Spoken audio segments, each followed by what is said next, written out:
Këtu ndodhem në Kalan Rozafës, që ndodhet në zonën e Shkodrës, që është një qytet rëndësishëm i Shqipërisë. Kalan Rozafës ndodhet 137 metra mbi nivelin e detit. Rozafa ishte një grua e cila donte shumë bashkëshortin e saj, dhe një ditë nisi t'i çonte bukur bashkëshortit të saj për ta ndihmuar në ndërtimin në punën që ata u bënin. Ata ishin duke ndërtuar jumur. Personi që erdhi pra Rozafa në këtë rast duhet të ishte sakrifica për urën.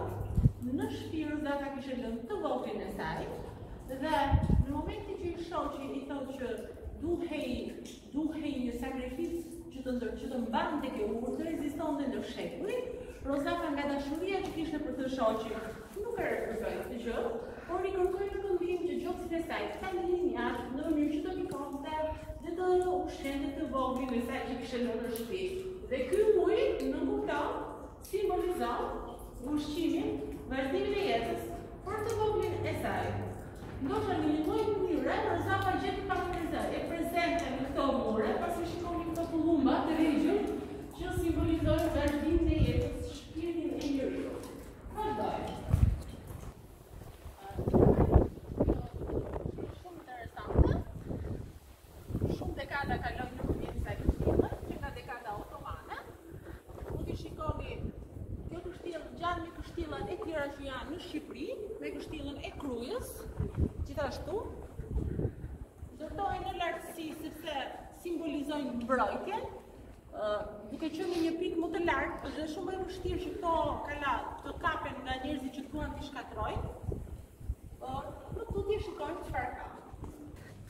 Zonja Pepa, por këtu relievi është pak i papërshtatshëm me këto kaldrëmet. Pika më e lartë kur vazhdoj rroket e drita rrok Kalan. Ajo që simbolizon Shqipërinë është edhe patriotizmi, që çdo njeri duhet ta ruajë identitetin e tij dhe ato çfarë ka të jetë karakteristike e tij. Aty lart ndodhet flamurin shqiptar, që nuk kupton gjakun e atyre njerëzve që kanë luftuar për këtë vend, dhe shqiponja dy krenare simbol i guximit, i trimërisë dhe i njeriu që nuk lodhet kur, nuk forcohet kur. Koncerte mbi flamur, kur shqiponja është një shpend që ka shumë të vështirë të gjej vend ku të bëj folen në çdo cep, dhe e gjen në pikën më të lartë, mbi flamur, atje ku ndodhet gjaku i heronjve. Vazhdoj sërish për të arritur atje tej, ku ndodhet Buna. Thonë që lumej mbushen me lumejt me lotët e ëngjëve. Le të shohim diçka mbi Bunën.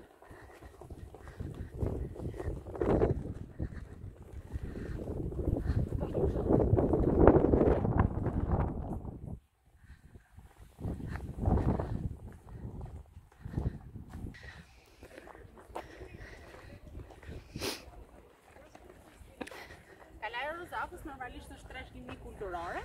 Shteti shqiptar e ka vendosur atë në monumentet e kulturës.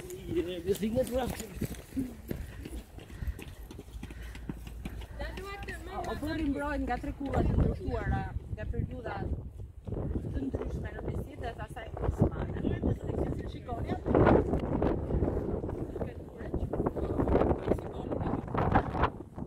Normalisht do të shkojmë pak ta shohim. Tani moderat. Unë ngjitur duke hedhur një vështrim se si shihet Buna që nga maja e Kalas.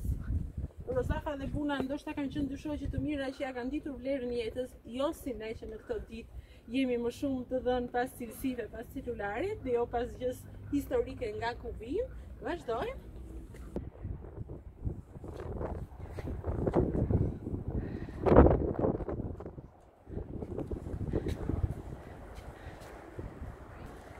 Këtu ndodhem në pikën më të lartë, një nga pikat që shikon Rozafa drejt Bunës.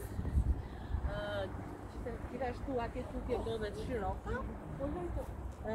Poshtë në përgjatë Bunës ka dhe vende shumë interesante, në të cilat mund të pjetë një gotë verë tradicionale e zonës, për shembull Parku Buna, ku ka shumë Tashi. Gjithsesi, Kalaja Rozafës, pavarësisht se çfarë mund të thojë çdo vizitor kështu si puna ime sot, duhet vizituar dhe duhet parë në vetë, se aty emocionin dhe përjetimin se çfarë mund të ketë bërë një grua në kohën kur sakrifikonte për Shërbime e saj përjetohet duke qenë në vend. Është dhe më tutje. Më fal, mbrapa është qyteti? Mund të thuash ndonjë fjalë? Po. Atje tutje, normalisht ngrihet Shkodra, që është një djep i kulturës. Shkodra ndodhet shumë pranë malit të Zi dhe normalisht në qytetet kursitare ka gjithmonë hapësirë që kultura të zhvillohet edhe më tutje, edhe më shumë se sa në zonat e tjera. Normalisht jep kulturës së huaj dhe merr nga ajo kultura huaj, le gjithmonë hapësirë për tolerancë, le gjithmonë hapësirë për të kuptuar që nuk kemi të vetmit, por ka edhe të tjerë. Edhe ata të tjerë marrin nga kultura jonë dhe ne i përçojmë atyre nga kultura jonë.